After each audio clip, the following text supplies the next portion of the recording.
mute for the prayers so that we're not all, mute, not unmute, mute for the prayers so that we're not all kind of talking over each other. That can be a challenge. So let me go ahead and share the prayers on the screen. So again, we'll start with the praise to Shakyamuni Buddha, and we'll do this 3 times together. To the founder, the endowed transcendent destroyer, the one gone beyond, the foe destroyer, the completely perfected, fully awakened being, perfect in knowledge and in good conduct, Sugata, knower of the world, supreme guide of human beings to be tamed, teacher of gods and human beings, to you, the completely and fully awakened one, the endowed transcendent destroyer, the glorious conqueror, the subduer from the Shakya clan, I prostrate, make offerings, and go for refuge.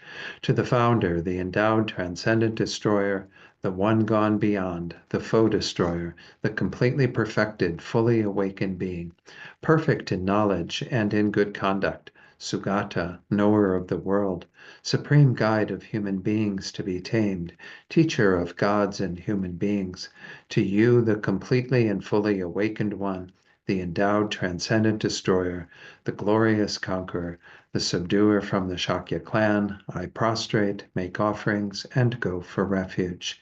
To the founder, the endowed transcendent destroyer, the one gone beyond, the foe destroyer, the completely perfected, fully awakened being, perfect in knowledge and in good conduct, Sugata, knower of the world, supreme guide of human beings to be tamed, teacher of gods and human beings, to you, the completely and fully awakened one, the endowed transcendent destroyer, the glorious conqueror, the subduer from the Shakya clan, I prostrate, make offerings, and go for refuge. Let's do this in English tonight. This ground, anointed with perfume, strewn with flowers, adorned with Mount Meru, 4 continents, the sun and the moon. I imagine this as a Buddha field and offer it. May all living beings enjoy this pure land. Idam Guru Ratna Mandalakam Niryatayami. And then, as usual, first time in English for refuge and then twice in the Tibetan. I go for refuge until I am enlightened to the Buddha, the Dharma, and the Supreme Assembly. By the merits I create through listening to the Dharma, may I become a Buddha in order to benefit all sentient beings. Sangye chodang soki choknam la jangchu bardu dakni kyabsu chi daki chunyen ki pe sanam gi dola penchir sangye drupar shok sangye chodang soki choknam la jangchu bardu dakni kyabsu chi Daki Chanyen Gipe Sanam Gi Dola Penchir Sangye Duparsho. Okay, let's do a short meditation. Again, as usual, just spend a few minutes focusing on the breath to calm the mind, let go of whatever distractions we might have as best as we can. And then we'll cultivate our motivation of bodhicitta together. So we can begin the meditation now.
So now to set our motivation, we can think about even just the title of this text of a jewel garland, kind of a way of adorning ourselves with what is beautiful, what is wholesome.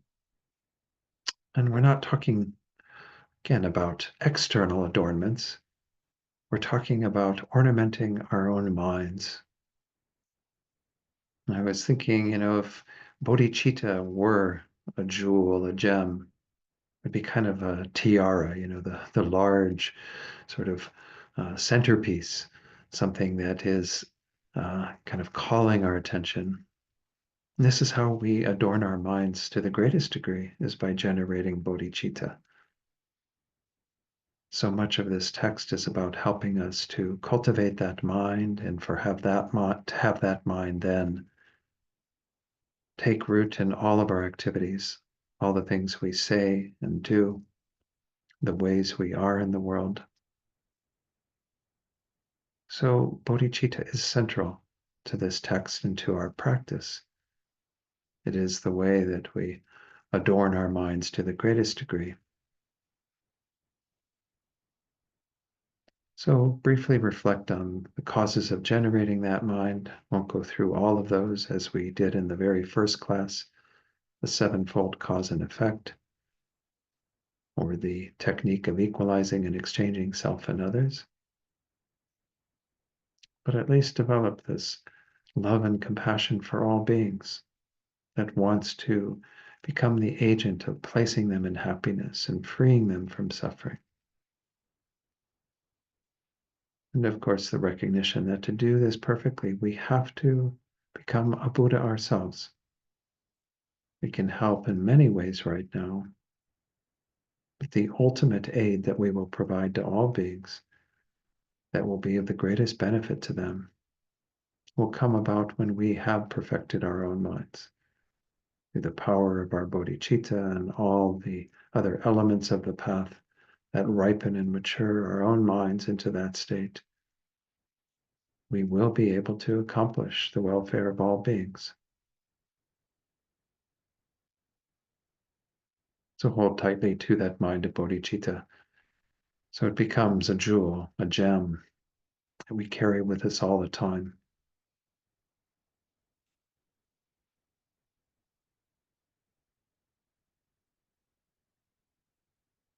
You can open your eyes fully, and we'll begin. So again, thanks for joining tonight, and let's return back to our text. In the last class, I was working with the verse, and I sort of got to the end of class and didn't cover all the commentary I wanted to share. Let me put that verse on the screen, and then that way we can at least transition into that commentary that I wanted to share, particularly from Alex Berzin, some things that he shared on this. Oops, how did I get to that one? That's not right. Oh, okay. What did I do? I think I copied the wrong thing here. Let me go back to the actual verse. There we go. Okay, let's start there. Sorry about that. I think you're probably got the verse on the screen now. It said, whichever task you take up first, address this task primarily. In this way, you assure the success of both tasks, whether otherwise you accomplish neither. So again, I guess with the two tasks he's talking about, the task you take up first, and then the other ones that you would set to the side at the moment. But we talked about this some last week again when we got to this verse, and I went through the commentary a little bit about what Shantideva said about that in a few verses. So sorry I didn't have that quite lined up correctly. But what I wanted to share were some passages from Alex Berzin, where he talks about a conversation or some sort of input he had from the Dalai Lama around when we say, well, what, the tasks that we take up to accomplish them first. Well, how do we decide what tasks we take up? There's only so much time in this human life. seems like a lot, but the older you get, the less time it seems that you have. So we might have to go through some sort of a process to determine what are the tasks that we would like to dedicate ourselves to. What is it that we would like to accomplish with the time that we have? And I found this advice so compelling that I wanted to share it. He even goes on to share an extra bit of advice from a teacher, another Tibetan teacher, Ringo Tulku, who came to Berlin, I guess, and or maybe lives in Berlin. I don't really know for sure, but he shares a bit of that. So I thought that we'll go through this and maybe talk about it a little bit. But it says, when choosing what to do, how to spend our time, what people to spend it with, and so on, we choose, and this was again, I put numbers in there to these various points that His Holiness raised. First, according to our talents. And it makes some sense, right? If we have to learn something from scratch in order to do something else, well, then we might end up spending a lot of time. But if we already have very good talents around a particular task, maybe it's good to do that. Maybe it's good to pay attention to that. Secondly, according to what most needs to be done and what is not being done by many other people. Well, it's not again to say that we should necessarily create something from scratch, but if there is something where there's a gap, something that isn't being done, and we know that we can address it, well, then do that instead of things that other people are already doing that it might be kind of superfluous in terms of what we are adding to the mix. The third thing is kind of interesting, according to what would benefit the largest number of people. He says, this is the advice His Holiness gave me. And again, the benefits we're thinking of are not just those that would be realized in this lifetime. So it's kind of pointing back to bodhicitta once more, that whenever we do anything with bodhicitta, even in mundane activities that we do with that motivation, we can see that the goal is to benefit all beings. So there is that level of benefit, if you will, because all of our actions will ripen into amazing benefits for our own enlightenment and our ability to help all beings. So that's a given, I suppose. But nonetheless, it is worthwhile to take a look at how many people are going to benefit from what I do. And we're not getting into a numbers game. We're simply talking about the fact that if I can benefit more beings through what I'm doing, well, then that's a better choice than just benefiting a handful of beings. Again, there might be other criteria that we would add into that mix, like, well, what is the suffering that I'm trying to address and how heavy is it for the few people versus the larger group of people? I think there are other factors that could play a role. But I think these are questions that are well worth entertaining. Again, what is it that I can offer, that I can bring? What is it that people aren't doing that could be addressed by me? And what will be of most benefit? Which is always a question we should be asking ourselves. The fourth one that came in from this Ringo Tulku, let me share that on the screen. It says also, as Ringo Tulku reaffirmed when he was visiting here in Berlin a little while ago, when we're choosing how to spend our time and whom to help, another factor to consider is what we personally would get out of it. He goes on to talk about this because I don't want to make it sound like we're reinforcing our self-centeredness and our self-cherishing. He says that's because until we are very high bodhisattvas, there's always going to be some selfish component to our motivations. So, for instance, there are certain things we might do that would give us a lot of energy. There's nothing wrong with that. I mean, I don't even know that if it's that self-centered or selfish. It's acknowledging that we would be very enthusiastic about doing things that we already feel inclined to do, that we would love to do. He says there are also certain people whom we might help or spend our time with who have a lot of positive energy and who would give us inspiration, whereas others would just drain our energy and make us feel very exhausted after having been with them. So these also can be factors in choosing how to spend our time and whom to help. And I like that he added that on there because I do think that we have this tendency sometimes, and the FPMT certainly has a long history of many people in the beginning doing simply what needed to be done without any regard for what they would prefer to do, where they would like to be. Lama Yeshe and Lama Zopa, in founding the organization, often would tell people, you go do this, you go do that. And they did it from their observation of what might be very good to do, but at the same time, not necessarily like going through a process of, oh, what skills do you have and what are you more inclined to do or whatever. But there's nothing wrong with having those factors in my estimation. as Ringo Toko said, we're not these high-level bodhisattvas that can just do whatever needs to be done with no thought of our own needs and our own inspiration and what have you. But I think, again, if we do pay attention to that, we will feel much more inspired in what we are engaging in. And we'll feel really good about what we're doing. And that can mean, dedicating time to the Dharma Center, to City Garba and in Taos, or dedicating time to doing various projects that need to be done in Dharma organizations, or even outside of that, things where we could make a difference and really contribute to the world. But we need to get some juice for ourselves. I hate to say it, but that's really where it often comes down to.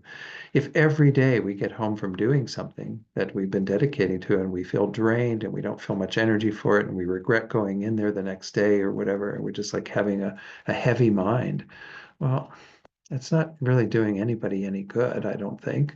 You know, people that you work with, people that you're around. And then that comment he added at the end about even like the people that you choose to be with.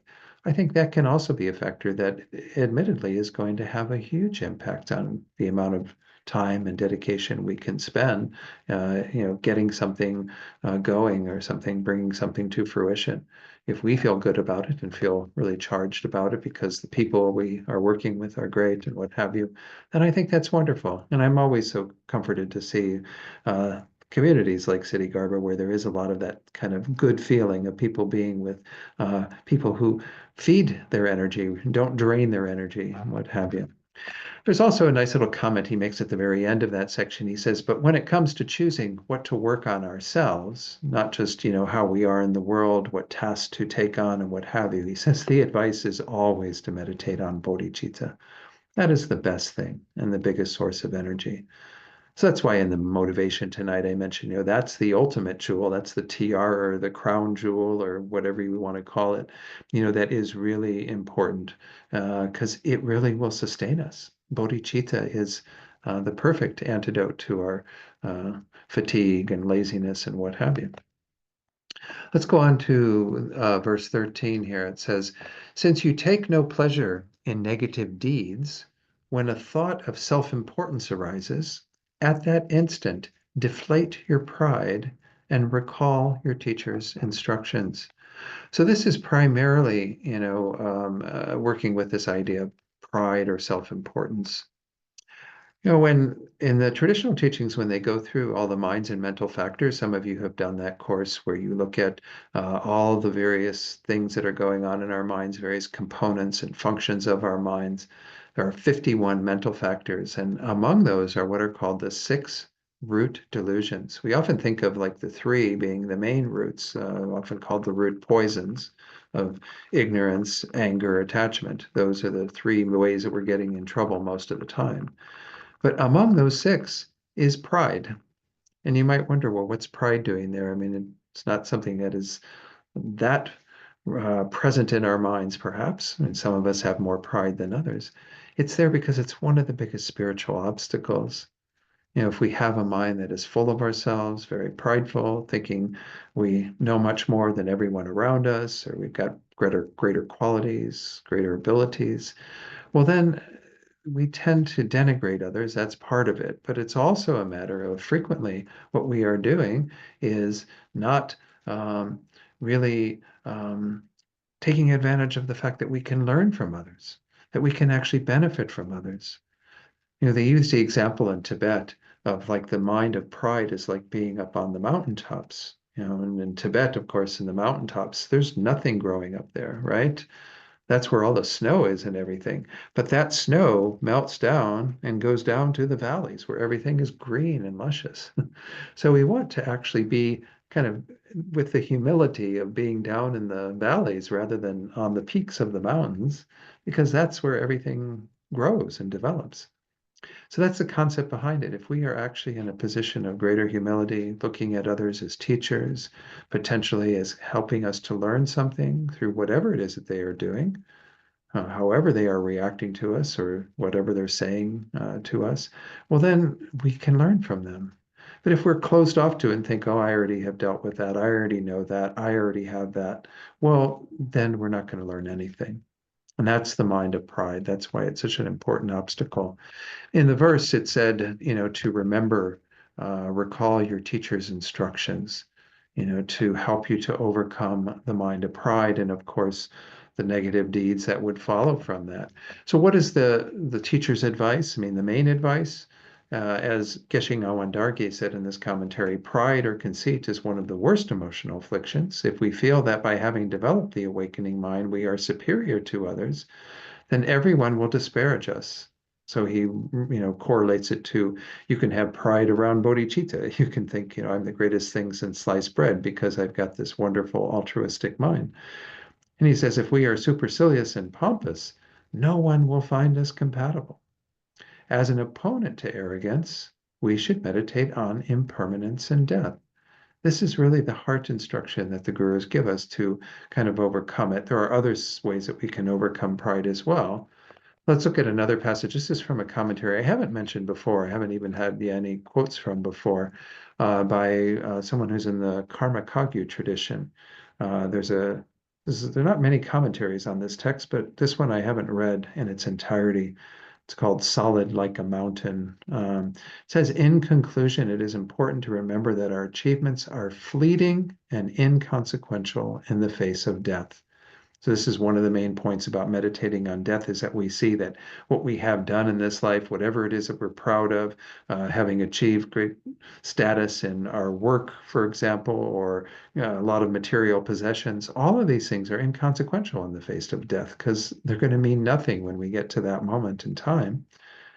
He says here, we are not alone in our accomplishments. Others have surpassed us in various ways.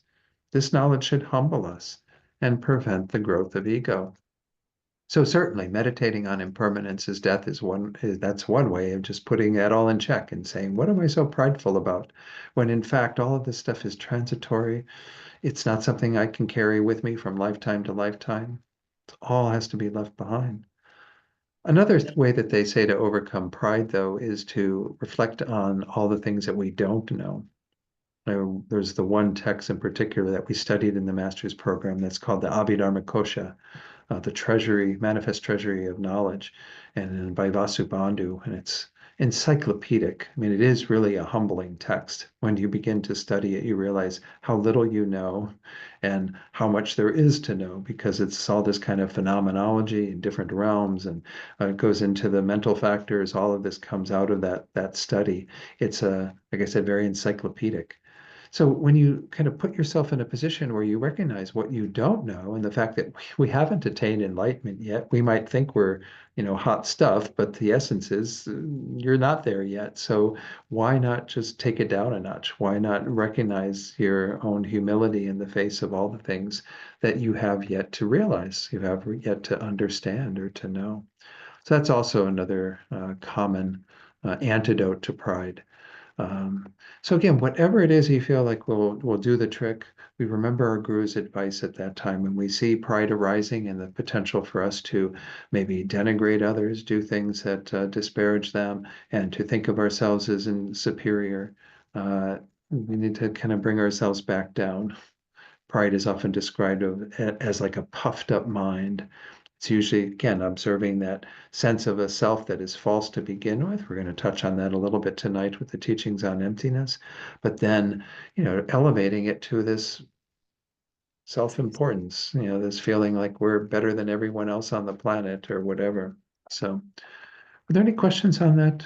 Any comments on pride? Don, Yes, please, Stella. can you hear me? Yes, can hear you. Okay, I just wanted to let you know that prior to this, I lost electricity. Oh, okay. And then I was able to come back on, but it's kind of iffy right now. So just to let you know. Okay. Well, we hope that it hangs in there for you. Certainly. But yeah, we'll understand if you drop off, and yeah, just come back in if you can. But good. All Okay, right. what I did this time. So Okay. All right. Okay, so let's go back to the slides and get into the next verse, because I don't know that there's that much more to say about that. Oh, we did have one more bit from Lama Gyurme, sorry. By hiding our best qualities and not seeking validation or recognition, we can maintain inner balance. We don't need to brag and show off and kind of uh, reinvigorate our pride by the way that we present ourselves to others in a conceited manner. We should heed the advice of our masters and contemplate the impermanence of life. And then that phrase, this last sentence, that came up from Geshe Awandarge's commentary about kind of keeping our own light within us hidden. We don't have to show it off to everybody. It was in relation to not praising oneself, but rather pointing out the good qualities of others. So it says, remember, the true light within us should remain concealed, like a burning flame inside a pot, where it just, generates the warmth that is needed, and it doesn't need to be shown to the whole world. We just act from that place. We don't need to be prideful and boastful. Then we have the first two lines of the 14th verse. When discouraged thoughts arise, uplift your mind. So the previous one was talking about when we inflate our sense of self and we think we're the greatest thing on the planet. And then this is about when we think we're the dirt under the shoes of everybody. We're discouraged and thinking negatively about ourselves, not so enthusiastic about how we see ourselves and what have you. And the point there is that then at those times, we need to uplift our mind. We need to actually take our mind out of that place of self-denigration and what have you, and feeling like we can't accomplish the task that we're doing or the practices we're engaged in, and uplift our minds. There are many ways to uplift our minds. We'll talk about that in a moment. Geshe Awandarge on this verse says, very few people have a steady or stable experience of life. For most, their emotions ebb and flow like the tides, or as Lama Yeshe would say, they go up and down like a yo-yo. Sometimes we're really exuberant and elated, and other times we are down in the dumps and depressed and down on ourselves. He says sometimes we may feel proud of signs of accomplishment, and yet at others we may be depressed when our defilements and habitual propensities overwhelm us. All such feelings are relative to one another because discouragement exists only in relation to elation. Neither one is independent. It is beneficial if our life flows with little major change, like a wide river. A wide river doesn't, need to go around bends and get distorted all over the place. It just simply flows in that wide way that is extremely stable. So this is the advice too around both of these. We talked about pride and not letting ourselves get too full of ourselves when things are going well, when we're having, everything fall into place or feeling like we're on top of the world. And then when we go to the depths of our despair and think, oh, I can't do any of this, like I can't even meditate and blah, blah, blah, blah, and tell ourselves all of this. Well, we need to, again, uplift our minds and recognize that it would be much better to maintain a sort of even flow, of balance through all of this, not let ourselves get torn all over the place. Because what happens to us is that then we react from those places. If we move to pride, then we are reacting towards others from that mind that sees ourselves as superior. If we fall into the putting ourselves down and what have you, then we often react to people from there and feel like, uh, everyone else is so much better than me, and may get angry at people who are showing that they've got good things or qualities in their life or whatever because we feel we lack all of that. So again, these are things to be mindful of. Now, one of the main ways that we uplift our minds, at least, there are many meditations we can do that can kind of bring our minds up. But one of the main ones is Buddha nature. The fact that our minds are very workable, changeable. Our minds have the ability to transform into Buddhahood. This whole text is really about bodhicitta, so it's good to kind of keep going back to these ideas that are around bodhicitta. Why does bodhicitta make sense? Why is it a valid mind? Because, first of all, we have Buddha nature ourselves, so we can develop our minds into the state of Buddhahood. That's the goal we are doing with regard to ourselves, that aspiration. But moreover, all beings have Buddha nature. So when we generate bodhicitta, we're generating it for the sake of all those beings that can be taken to enlightenment. They can develop their minds to that state. Because we all have minds that are fundamentally pure, fundamentally untainted by all of the delusions. The delusions are there because we haven't addressed them. We haven't done the work to remove them and take them out of the mind. So again, that's one of the main ways to uplift our minds and to kind of recognize that that's a much better perspective to have, to really cherish the fact that with this life, we can do so much to progress on that path and to move towards our enlightenment so we can benefit all beings. But of course, even just meditating on this precious human rebirth that we have, this is also very uplifting. The fact that we have created this.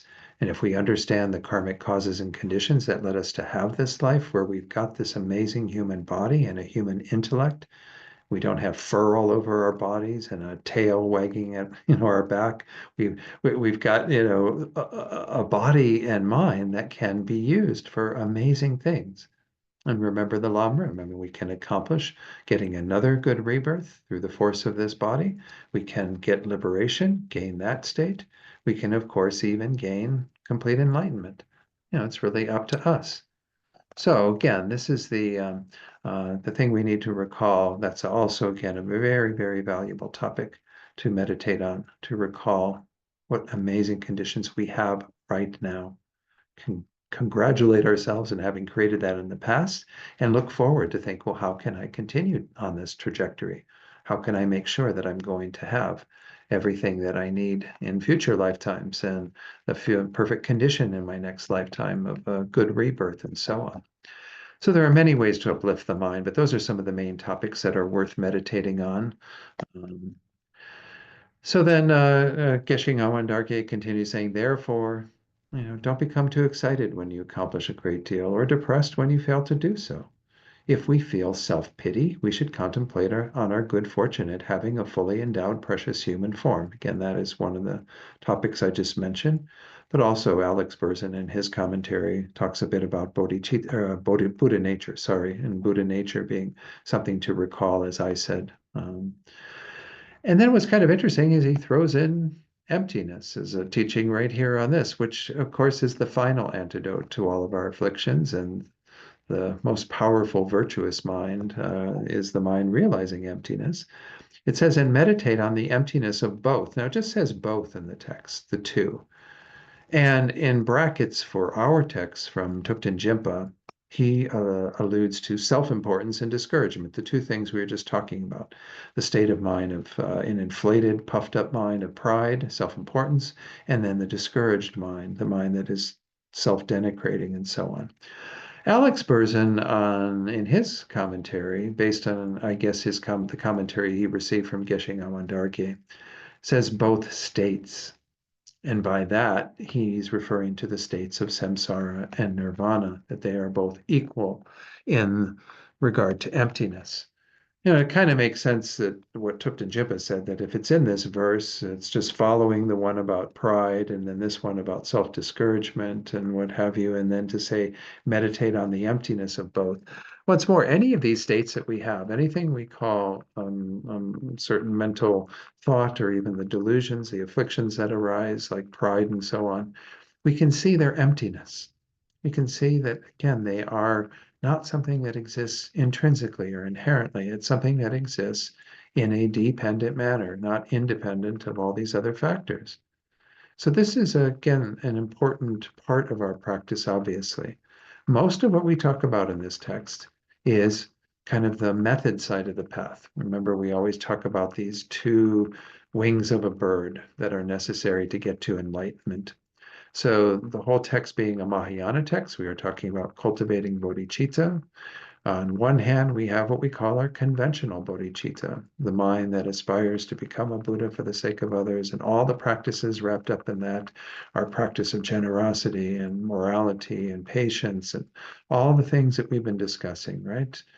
Then we have on the other side what's called ultimate bodhicitta, which is the realization of emptiness, the wisdom aspect that is so necessary in order to, absolutely necessary in order to remove all the afflictions and work our way towards that goal of Buddhahood. Without both of these wings, though, you cannot get there. Just like a bird cannot reach its destination without having both wings intact. So this is, again, something to remember is that emptiness isn't totally foreign to our path. It's an integral part of it. But this text has been mainly focusing on the more conventional ways that we cultivate the Bodhisattva's attitude and behavior and reinforcing all of that. So when we say emptiness, obviously, again, we can talk about the emptiness of anything because everything is empty of what we call inherent or intrinsic existence. Now, I'm not gonna talk about emptiness for the whole night. Obviously, it's a topic that we've done full courses on, and you don't, you can do extensive teachings on. What I want to talk about is the way of realizing emptiness through the reasoning of dependent arising, because it really does get at the fact that things are dependently existing, not independently existing. Because this mind of ignorance that's driving the whole show, that this wisdom of emptiness is overcoming, is a mind that thinks that things exist independently, on their own, concretely, establishing themselves.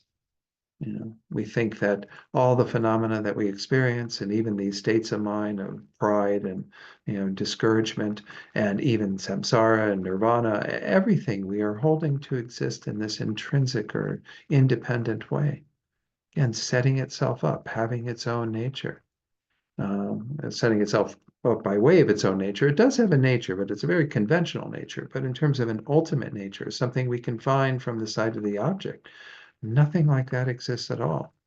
And yet that is how things appear to us.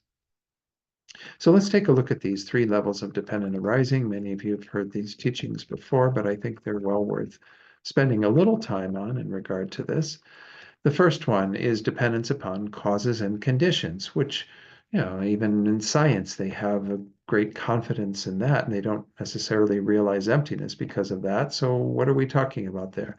We're talking about the fact that when we come to understand a causal process by which everything that we are kind of isolating within a chain of various causes and conditions, when we isolate it as a particular phenomenon, we don't see it as depending upon everything that preceded it. There are said to be kind of two main categories of the causes and conditions that lead to things. The first is what we often call the substantial cause. So if we talk about, everyone tends to use the example of a pot. If we talk about a clay pot, and maybe some of you have done ceramics work and made pottery and the wheel and what have you, you know that the substantial cause of that pot, the main thing that is transformed into that pot, is the clay. And of course, clay has its own causes and conditions where it comes from earth and various other minerals or whatever that contribute to it. And so we have a kind of main substance that transforms into the pot. But we also have what are called cooperative causes or conditions. Now, those things that contribute to it arising, which, of course, in the case of a pot, is the potter themselves that get the lump of clay and begin to work with it on the wheel. The wheel is a condition, the water that you wet the clay with so that you can mold it. The thoughts that the potter's having about what type of pot they want to be creating. You have, of course, everything that contributed indirectly to all of that. The two cells of the parents of the potter that were the sperm and egg that gave rise to the potter's body being there to be able to work with the clay and so on. You can find infinite, conditions that have led to that, things that are cooperating and being a part of creating that. But then, of course, you do have that more substantial cause. But nothing that is caused arises without those causes and conditions. But yet when we experience things, we tend to see them as kind of a fixed thing within this continuity of all these myriad factors that give rise to things. And of course, when we even analyze things from the point of view of what happens afterwards, with a pot, it's a little difficult because if we get a nice pot made and we put it in the kiln and we fire it, and then, it has this more stability that remains for some time, but it doesn't remain forever because everything is constantly changing. But eventually it does become, dust or dirt that would go back into the soil or environment and become part of, other processes. One of the analyses that we did in the master's program that Master Chandrakirti talks about is the fact that when we do see something like a seed that is eventually giving rise to a sprout, where you've seen pictures of this and film of this, right? Where you have the seed and then at some point something kind of bursts through the shell of the seed and you have a little green thing that begins to move out of that. And then, of course, it goes up to the ground and becomes like more of a seedling or whatever, a sapling, well, all these various processes. But you get this concept of things being only kind of part of a larger process. You have the seed that you start with and all the conditions that contribute to the eventual sprout coming out. But sprout is just this one little segment before it becomes something else, and then that becomes something else, and then it becomes, a bush or a tree, and so on. I mean, all of this is just in a process of constant change. Causes and conditions are playing a role in the arisal of all of these things, but we tend to see things once more as having kind of their own discrete entity within this process of causes and conditions. So again, this is the idea behind this, and one of the ways that we can begin our process of diminishing that sense of everything having some kind of independent existence. The second one is the dependence upon parts. So again, with the pot, it's a little bit harder because if we see a pot, well, perhaps we think it's just one big piece, right? But nonetheless, you still have maybe the rim of the pot, you have the inside of the pot, the inside well of the pot where the floor of it, where you have the base. And then if you take the outside, you have all of the sides of the pot. You can say the front side, the back side, the left side, the right side. Then you have the base of the pot. If you turn it upside down and see that flat area that allows it to stand stably, you have many parts right there. But then, of course, every one of those parts has many other parts. They have molecular parts, and they have atomic parts, and they have subatomic parts, and scientists are constantly going at smaller and smaller parts to try to get at the what is everything made of. Everything's made of many, many, many parts. And yet we tend to think once more in a very concrete way of like things existing as a whole on their own, independent of those parts. But nothing exists independent of its parts. The parts and the whole are interdependent. You can't have the whole without the parts, and the parts are designated on the basis of a whole. The two are there together and interdependent in that way. So again, this overcomes some of that concrete grasping of once more independence, but here having an independence of the parts that constitute all the phenomena that we experience. The third level is really the subtlest level, but it's implied by the other two. There's nothing really kind of totally outside the ballpark with it, but it's a recognition that we get to eventually when we start looking at the first two. If we look at it a little more closely, all those parts, we end up really designating or imputing a whole upon them. And that's where it says you have dependence upon what's called mere imputation or designation, meaning that in the end, there's nothing more than the designation of that whole, that thing we're identifying it as, on that basis of the parts. So if I did have a pot here, I don't have a pot. I don't know if I have anything. I could certainly have my little wrist mala, but I don't know that I want to get into that. Let's just continue using the pot. So if I had like a clay pot here in front of you that was all fired and everything, and it was something that had that identity, we'd see again, there's the causes and conditions that led to it, the parts that lead to it. But in the end, it's really just a label we're putting of pot on that collection of stuff. And there's nothing more than that. That's what we mean by mere. It's merely an imputation, a designation, a labeling on a base. There has to be a base. I mean, if I don't have a pot here in my hand, I couldn't say, "Oh, look at the pot I have in my hand," when there isn't the basis for the pot. But pot, what we mean by pot is just the label that we give when that collection of parts, that basis is here. There's nothing more than that. And of course, if I did have what we call a pot in my hand, it would be just what we call a pot. It isn't an actual pot because pot, once more, is just a designation, just a label that we are giving to that collection of stuff.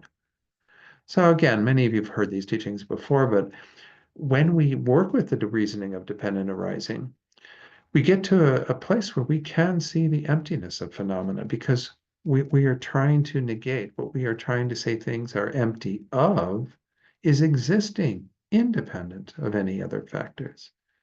Independent existence is what appears to us, and it's what we grasp at and what we think of in regard to ourselves, in regard to everything.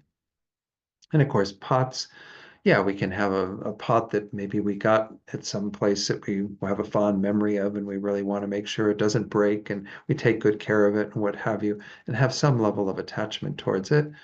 But the big factor that we are misconceiving, that we are holding to as independent, is right here. It's the I that each of you have in your own thinking, that you think that you exist in this discrete, independent, concrete way.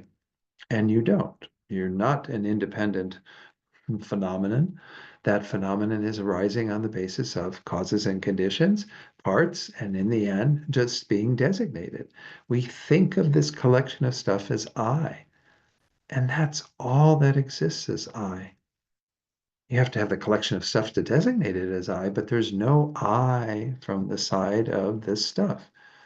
I cannot be found in all of this stuff. That's a whole nother way of approaching emptiness, to actually go looking for what we would call that real I that seems to be here.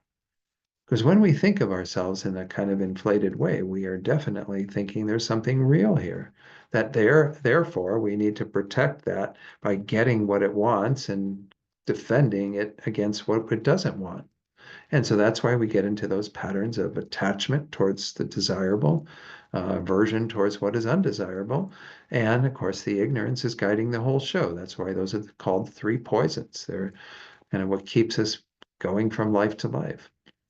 So again, whatever the bases that we were talking about are the objects, because as I said in that verse, it was talking about, the emptiness of both pride and discouragement, or the emptiness of samsara and nirvana, or the emptiness of conventional truth and ultimate truth. I mean, it doesn't matter what pair you choose, any phenomenon that you choose, or any pair of phenomena that you choose, they are both, they are all empty of inherent existence, right?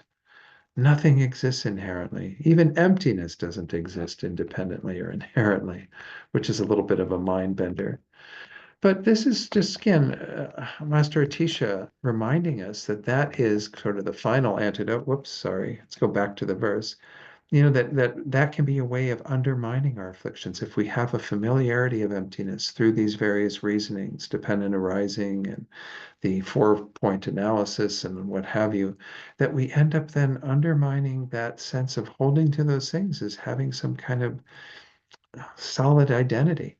And therefore, we don't have any way of grasping at them when we apply the antidote of emptiness, because we've undermined that. We have removed that. So again, I think this is, you know, an important part of our practice. I would spend more time on it if we had it, but I think it's good to just touch on it and keep moving forward. We'll talk about emptiness again in another class and another text, I'm sure. So let's go on to the last two lines of that same verse, 14. When objects of attraction or aversion appear, of course, which is what I said, those are the ways that we get caught up, because we're working from that sense of a solid self, and then that self gets attracted to things that are desirable and develops attachment. And then when we have things that cause us to have a more painful experience, then we have the aversion appearing and arising. So when those objects come into our sphere of experience, the advice that's being given here is to view them as you would illusions and apparitions. So again, this is referring to the fact that there is an illusory quality to all of these phenomena. Let me talk here a little bit about how Lama Zopa says that we get in trouble in terms of how our ignorance arises. The very first step is that, things will appear to us in terms of a base. So what I'm holding in my hand here, is what we refer to as a wrist mala. The very first step is that kind of the base appears to us and we learn the label. And before I was Buddhist, I didn't know the word mala. Mala is a term we use in Buddhism to refer to rosaries. Again, this is a wrist mala because it can go around my wrist there. I can carry it with me and what have you. So again, before you knew that, you had something appear to you that was a suitable base for designating it as a wrist mala, and then you gave it the label. The very next moment, Rinpoche says, it's like the label absorbs into the base and it appears back to us as if it has wrist mala-ness, if that could be a word that we could entertain. It has its own wrist mala identity from its own side. All of that is existing out here on this basis. And that's a false appearance. So in that way, we can say that it's illusory. It's appearing to exist out here on its own, but none of that exists. Everything is just a false appearance, just like we'll see many different, I'm going to share a little bit from the Vajracutter Sutra, just a brief little thing that uses different examples. It's like a mirage. Living in New Mexico, if you ever go on any of those desert type areas where there's a long flat stretch and it's a very sunny day, you know what a mirage is. You've seen them and it appears to be water on the road. And because we had one learning experience where we recognized that maybe we were with our parents and they were driving through there and we go, oh, look, there's water up ahead. And then you get to that place and there's no water there. It's illusory in that way. It's kind of giving the impression of something that is not actually there. So, malas, people, everything in our world has a false appearance. The third step that Lama Zopa says is involved is, of course, our ignorance agrees to that. It assents to that appearance. We merely label it on the base. We have a false appearance from seemingly from the side of the base. It's not out there, though. This is in our minds that all this is happening. It appears to be real from its own side, and we think that it's real from its own side. We grasp at that. We agree to that. That's how ignorance arises. And of course, what's wonderful about these teachings and what we can all rejoice in is that we've been taught through engaging in these teachings to question those appearances, to not take for granted that those appearances are real and exist in the way that they're manifesting, that they, yeah, the appearance exists, but that appearance is not in accord with how it actually exists. These false appearances, just like a mirage, it appears to be water, but when we get there, we see there's no water there at all. Still, there was a mirage, but that mirage was not correct in terms of what it was appearing to be and how it actually exists. So this is the idea behind all phenomena. They are like a mirage, like an illusion, like a dream. We use that frequently. I use that a lot when I talk about emptiness because it's a very powerful way to understand the illusory nature of things, because in our dreams, we're buying into reality in a very concrete way. So let's look at a few verses. As I did before, I can't help but relate this, correlate it to the 37 Practices of Bodhisattvas by Tokme Sangpo. I shared two verses of that text earlier. And this is with regard to what is attractive and what is more repulsive that we don't want to move away from. The first verse is about attractive objects. When you encounter those, though they seem beautiful, like a rainbow in summer, don't regard them as real.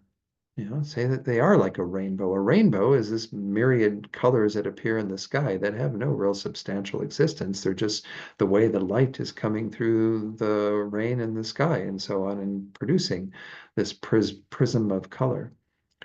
And so don't regard them as real and give up attachment. This is the practice of bodhisattvas. On the other hand, all forms of suffering are like a child's death in a dream. They are painful to experience because even in a dream, one might have great sadness upon experiencing the loss of a child or someone dear to us or a pet or what have you. But holding illusory appearances to be true makes you weary.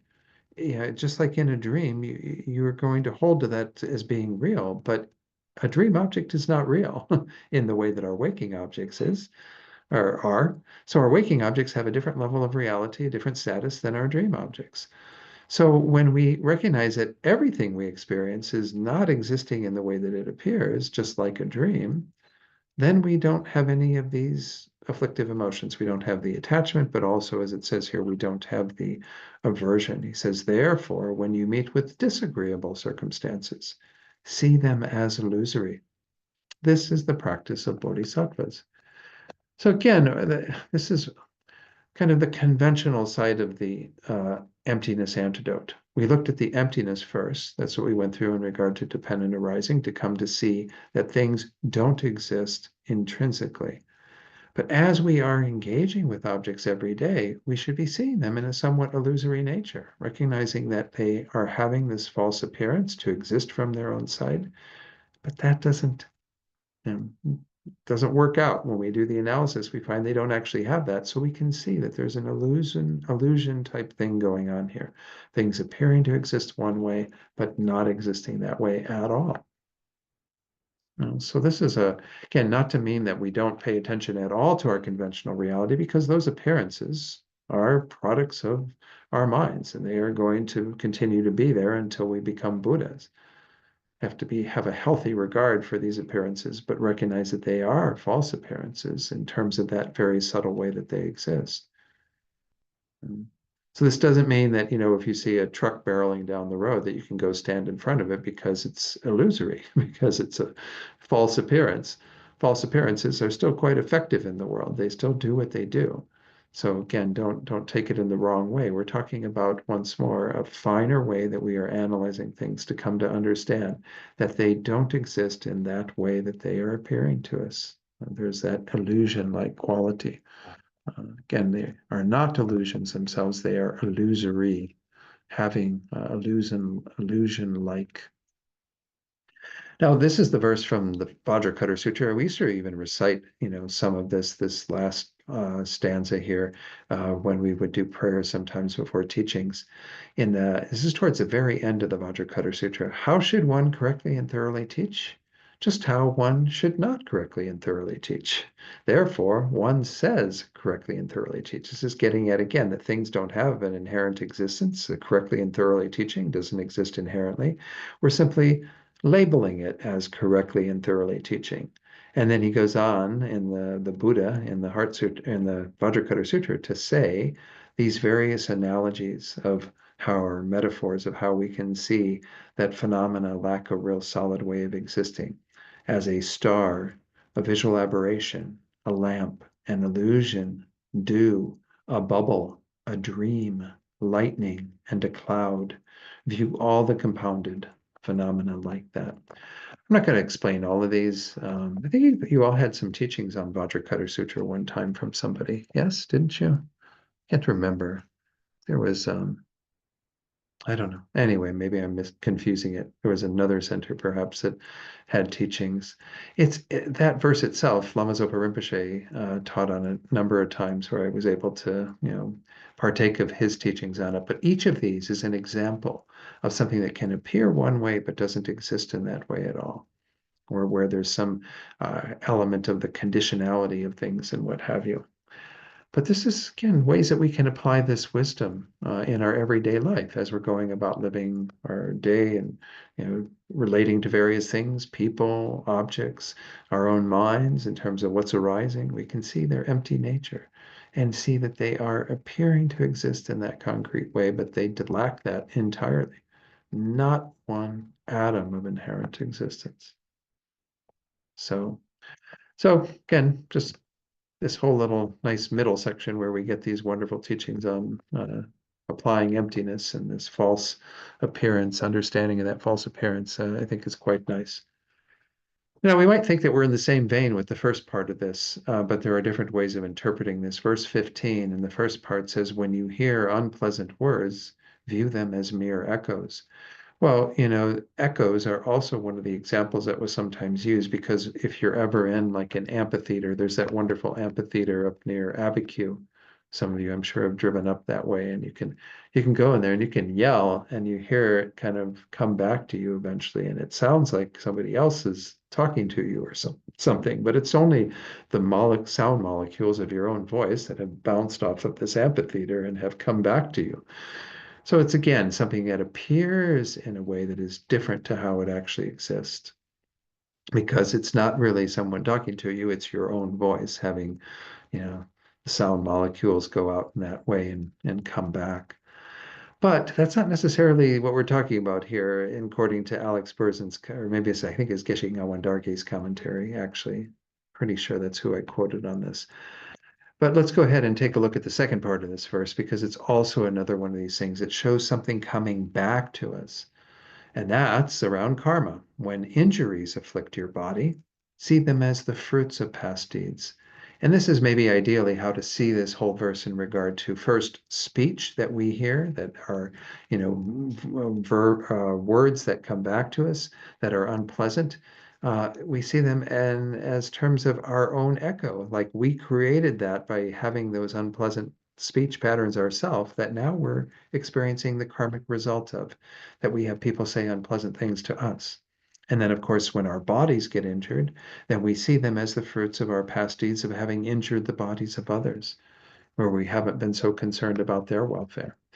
So that is, oh yeah, it is from Alex Burrs. And he says, this is like Lojong. Of course, this text is, as I said, the sort of grandfather of Lojong, the initial text from which all of that came.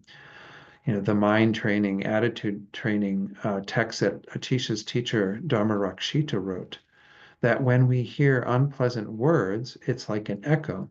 So the nasty words that we've spoken ourselves are now coming back to us, and we're hearing them again. We are the creator of all of our own experiences. If we hadn't created those negative words in terms of our own patterns of speech previously, we wouldn't be receiving them. And when harm happens to my body, well, this has come from my karma. We've thrown the boomerang out, or the wheel of sharp weapons, as it's called in that text by Dharma Rakshita, and now it has come back. It has made full circle and returned to us. We create all our troubles ourselves. Other people may be circumstances, but we've created the conditions to meet with those circumstances. Let me talk about that in a minute. I wanted to go ahead and share the one verse from Wheel of Sharp Weapons that I've taught to all of you, I think, up there. And this is the verse that kind of summarizes what, there's a ton of verses like this where it says, whenever this happens, it's definitely the Wheel of Sharp Weapons, And that's because of, whatever that third line is. And what should we do then? We should change our minds in relation to that. So this says, whenever suffering arises in our mind, that's a circumstance. It is definitely the sharp weapons of bad actions turning against us. That's why is that happening? Thirdly, for having disturbed the mental continuum of others, giving us a specific reason of what karma we've created that has now come back to roost.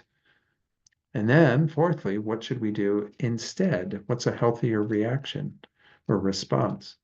Well, now we should willingly take upon ourselves all their dukkha without exception, which of course is this technique of Tonglen, taking on their suffering, not causing them any suffering, but rather being willing to experience the suffering that they have to experience so that we can benefit them.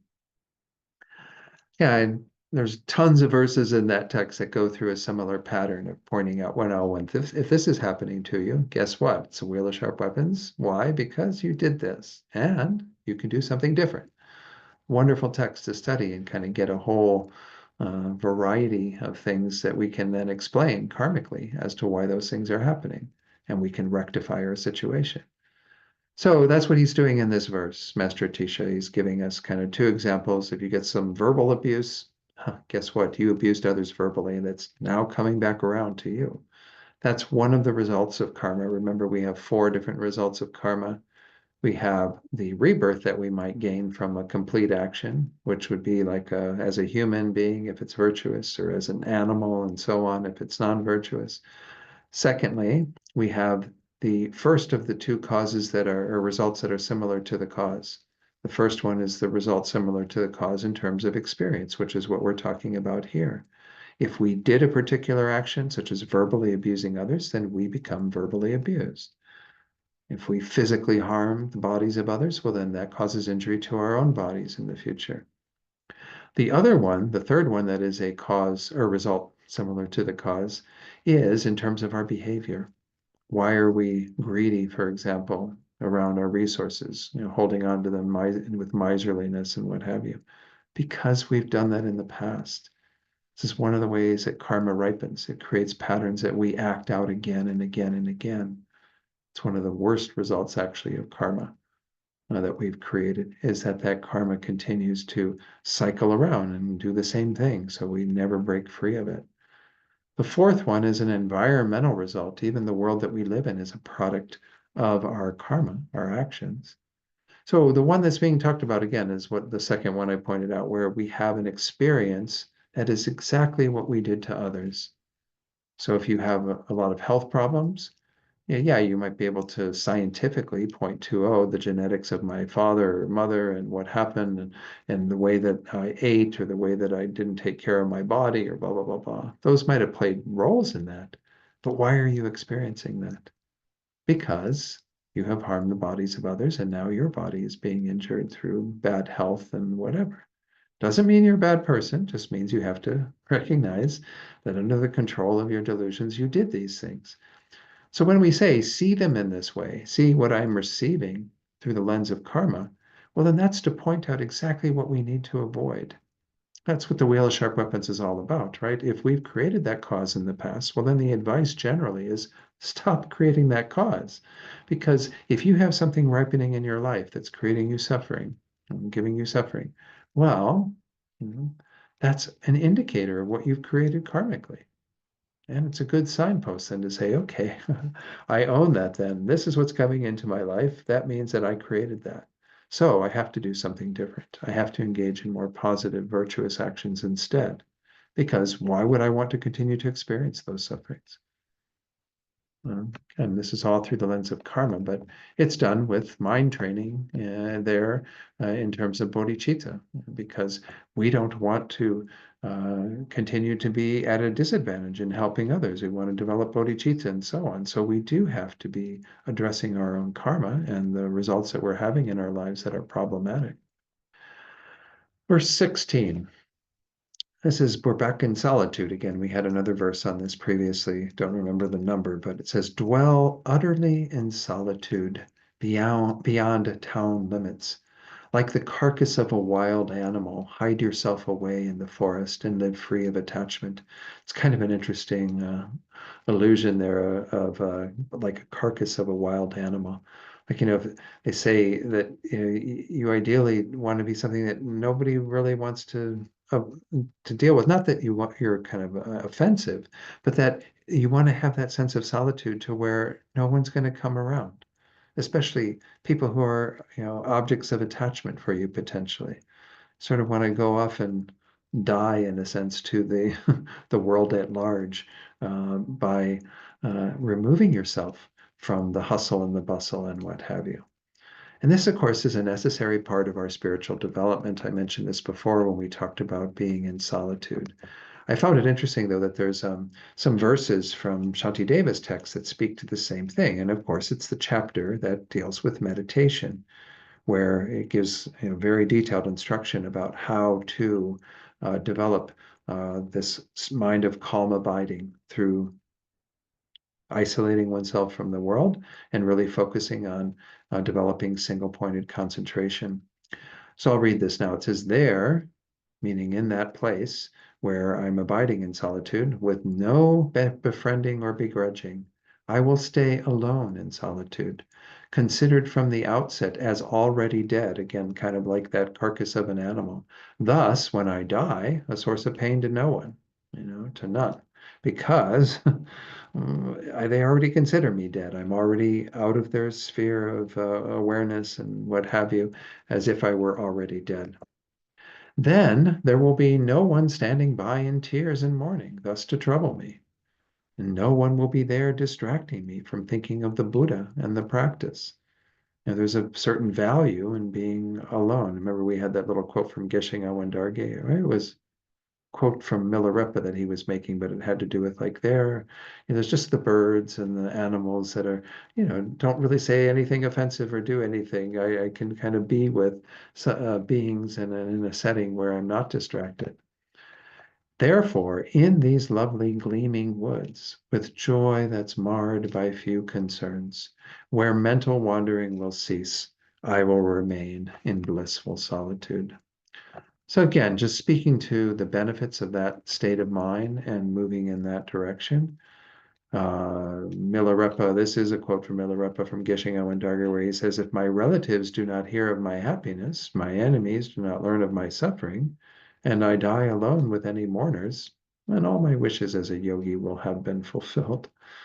Because we are complicated to some degree by the chains of all of the relationships that we have. And we're not denying that there's some benefit to having those beings in our lives and them being objects of our patience and compassion and kindness and what have you. But when it comes to developing these types of skills, we need to be isolated from them. We need to have that separation and not, especially a mind that keeps going out to them, missing them and wanting to be back with them and what have you, and not settling into the practice. So solitude is solitude. You don't bring all your devices to stay in touch and keep posting on Facebook and Instagram or wherever, about all the stuff going on there.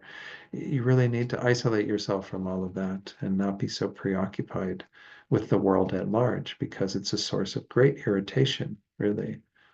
And look at just even in our daily life, as much as we love the people and beings in our lives, they also, are things that draw us out of ourselves often. And if we're really trying to deepen our inner practice, it could be very challenging when we have to kind of attend to that and be attached to all of that. So that's the idea behind that. Let's move on to keep things moving forward. I don't have too much time left tonight. Verse 17a, always remain firm in your commitment. It's kind of interesting. The translation by Alex Berzin says there, well, when you're in that meditation, solitude, what have you, let me always be stable with my Buddha figure, Yidam. The Yidam, of course, is a tantric reference. Remember at the beginning, I mentioned that there are some tantric references in this text. Now, again, Thupten Jinpa's translation is a little different, but this word commitment, I mean, this is what's often called our commitment being, the being that we are committed to practicing, to holding as sort of our template for achieving Buddhahood. A Yidam is essentially the main tantric deity that you practice. So some of you have Yamantaka as your main practice due to, having received that initiation. Others might have Haruka Chakrasamvara or other Vajrayogini and so on, Green Tara. That is your Yidam, but it represents essentially your commitment to actualizing that in your own mental continuum. It's again a sort of template, an archetype, if you will, of a Buddha figure that you are trying to actualize.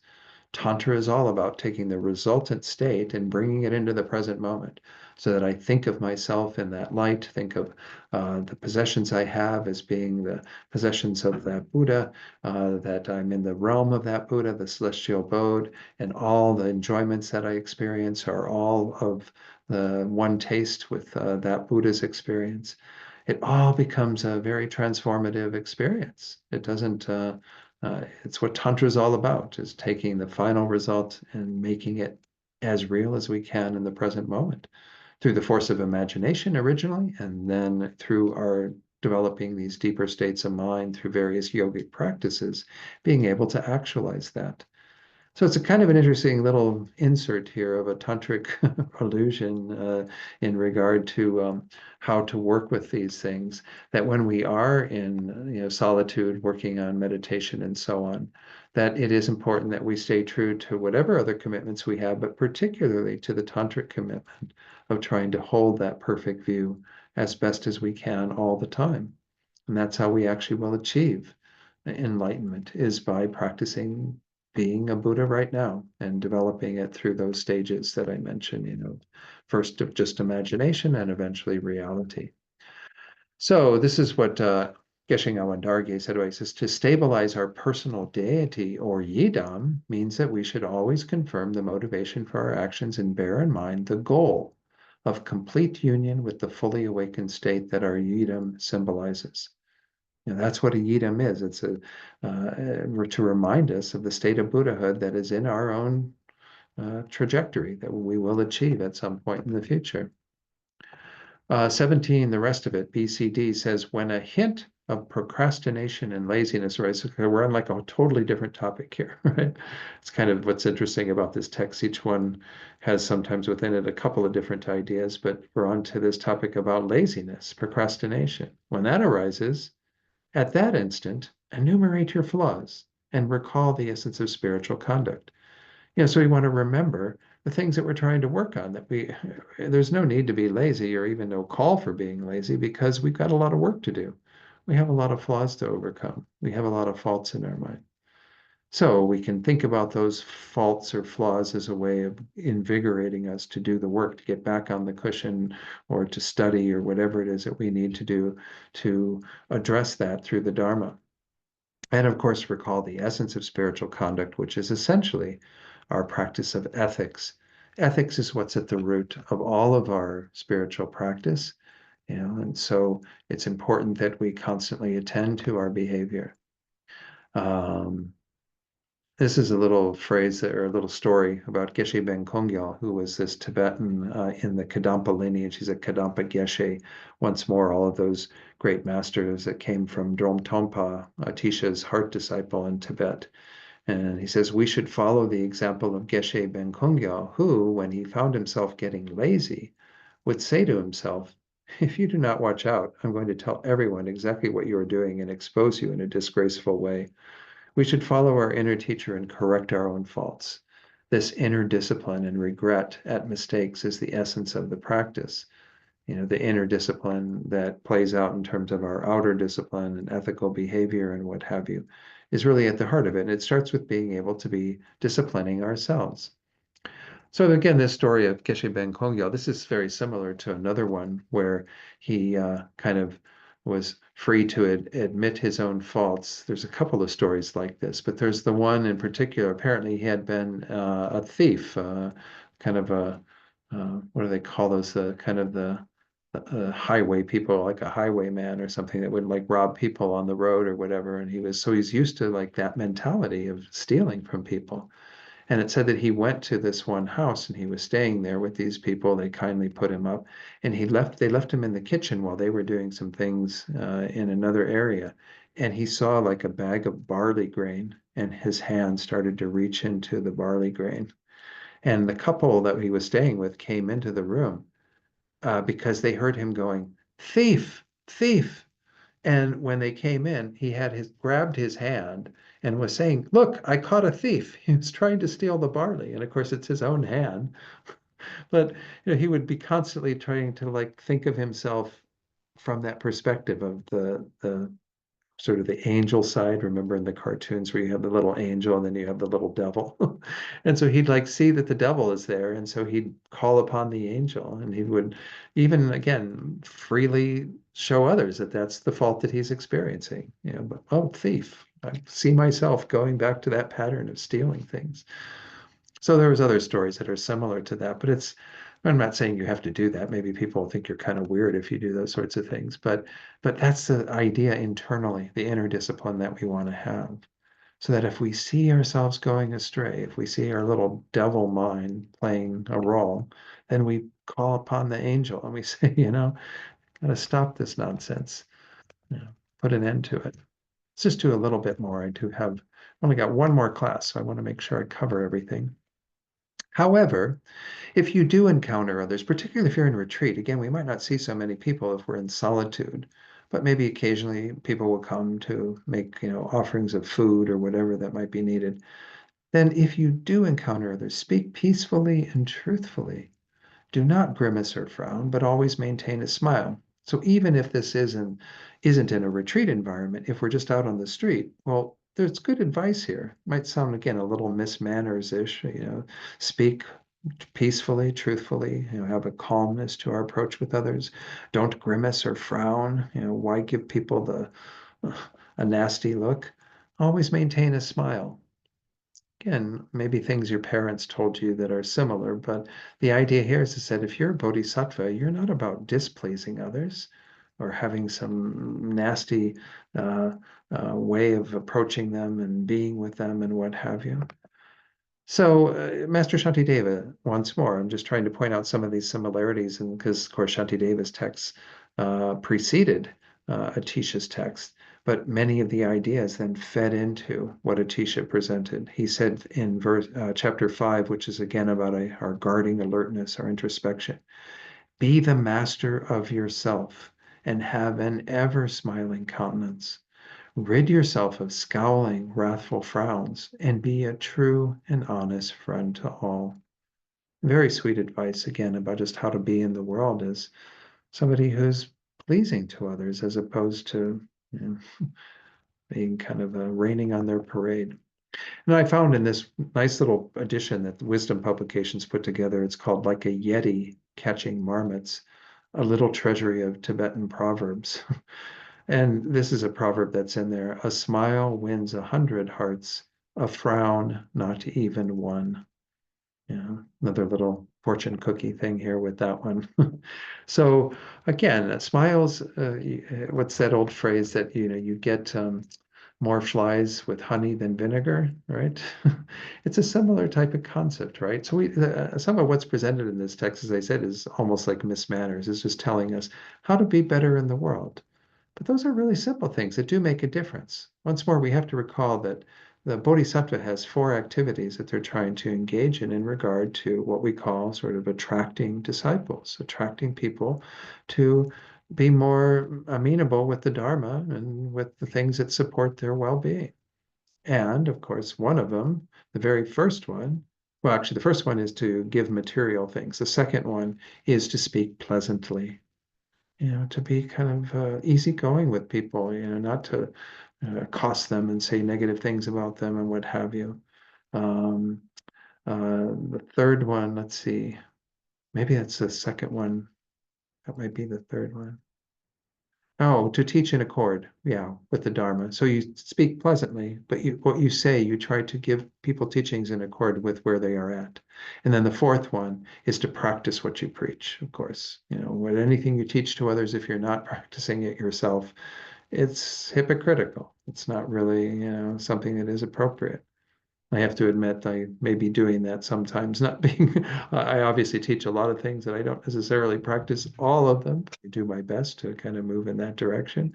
But this is how we attract people, right? Is by being more genuine in terms of practicing the things that we want them to practice, by being more on target with what we are giving them in terms of teachings that will be applicable to their lives.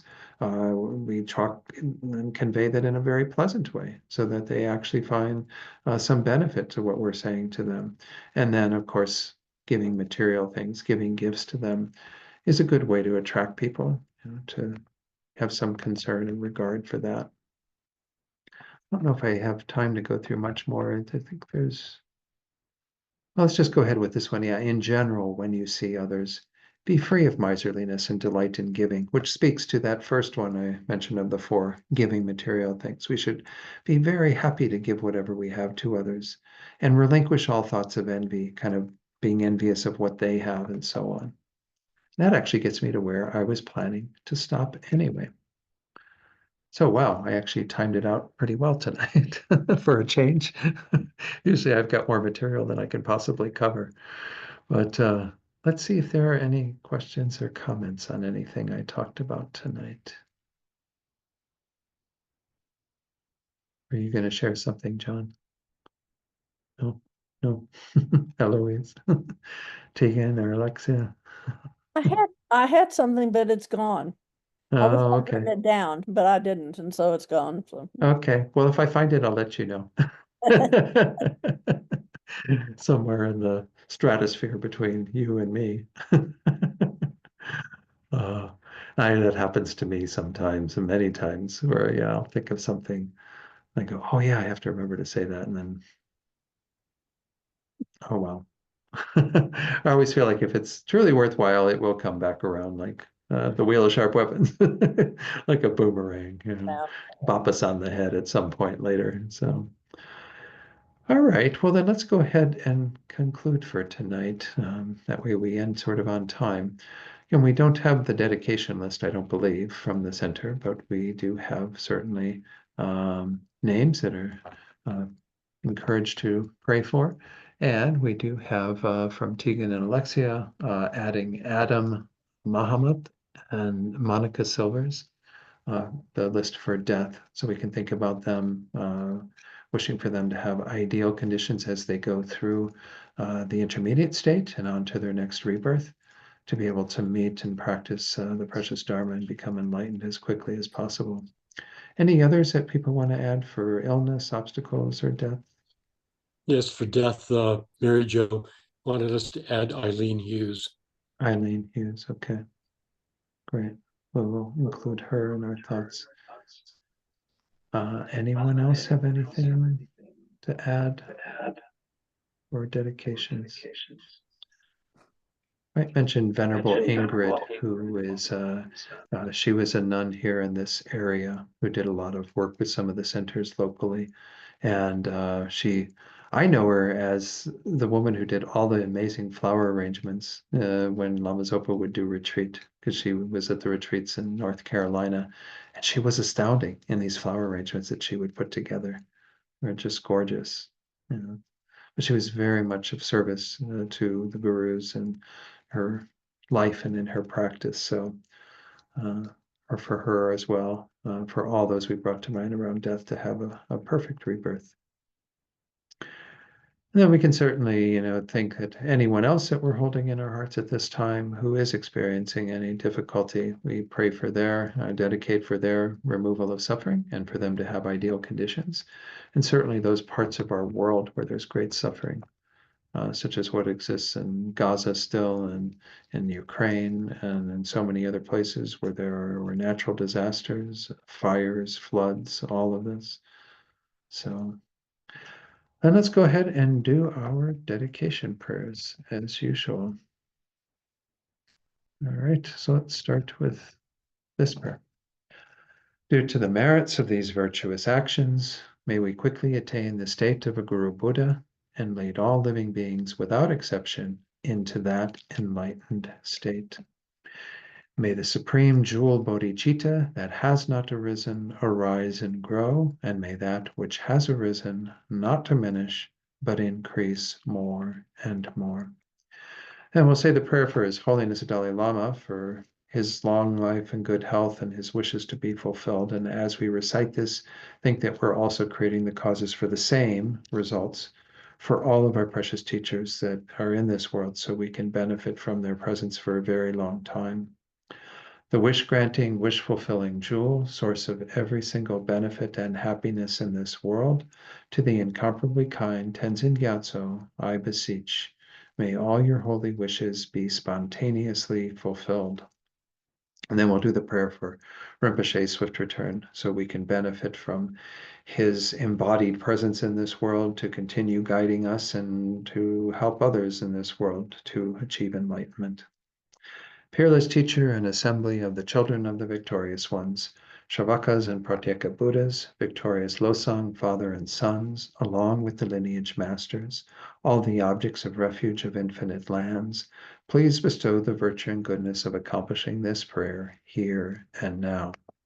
Holding and spreading the Muni's precious and complete teachings through explanation and practice, you wear the armor of patience that is never discouraged.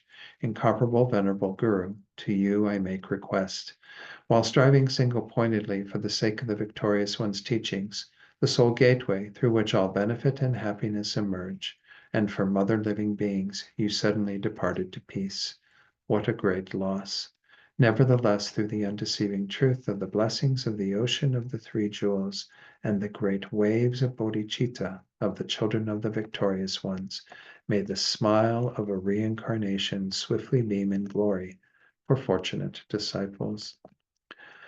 So lastly, because it is, the days of miracles from last Friday, which was Losar, up until next Friday, which is called Day of Miracles, the first full moon day of the new year. Maybe we can just spend a minute rejoicing in all that we did here tonight, in ourselves being here as well as each other.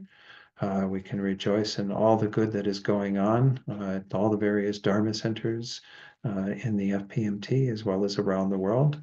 All the offerings being made and pujas being recited and what have you. And it's important to take time to rejoice. Rejoicing is a very easy way to increase our merit, and especially during this powerful time of the year. Okay. I think that's all for tonight. So again, you've got about 2 weeks till I return, and I will be back in person in Taos 2 weeks from tonight on March 20th.